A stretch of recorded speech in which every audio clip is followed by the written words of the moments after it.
Wuthering স্টিলকে basically পেইন্টলেস স্টিলও বলা হয় এবং এটা খুব নতুন একটা প্রযুক্তি না, এটা অনেক পরীক্ষিত একটা প্রযুক্তি। এটা সারা বিশ্বেই এটার ব্যবহার হয়েছে এবং অতীতেও হয়েছে এবং এটা একটা সফল প্রযুক্তি।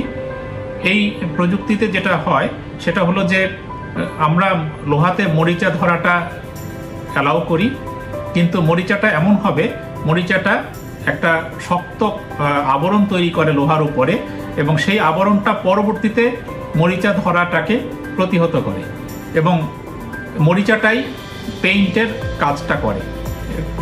ফলে যেটা হয় যে উপরের যে আবরণটা মরিচার কারণে তৈরি হলো সেটার ডেনসিটি বা ঘনত্ব অনেক বেশি এবং সে পরবর্তীতে ভিতরের যে ভালো লোহাটা আছে তার মধ্যে বাতাস বা পানিকে যেতে দেয় না। এটাই হলো ওয়েদারিং স্টিলের মূল রহস্য। এই ওয়েদারিং স্টিলটা তৈরি করতে যে লোহার মধ্যে বিশেষ কিছু উপাদান যোগ করা হয়, যার কারণে লোহাটা বাতাসের সংস্পর্শে এসে এই ধরনের একটা আচরণ করে এবং উপরে একটা শক্ত আবরণ তৈরি করতে সাহায্য করে এবং এই আবরণটা দীর্ঘস্থায়ী একটা আবরণ এবং যার কারণে পরবর্তীতে আর করোশনটা বা মরিচা পড়াটা আগায় না।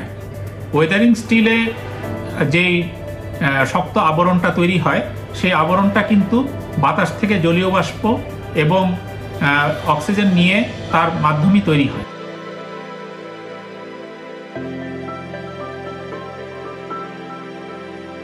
কিন্তু এই শক্ত আবরণটার সাথে এয়ারবর্ন সল্ট আর এয়ারবর্ন স্যালিনিটি কন্টেন্টটা খুব ইম্পর্টেন্ট।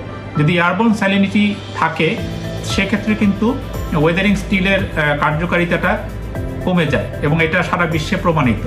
এ ব্যাপারে আমরা গত 5 বছর ধরে একটা গবেষণা পরিচালনা করেছি এবং সেখানে আমরা দেখেছি যে বাংলাদেশের মূল ভূভাগ এবং উত্তরাঞ্চলে এটা খুবই ভালো কাজ করে এবং এটা একটা সুখের খবর।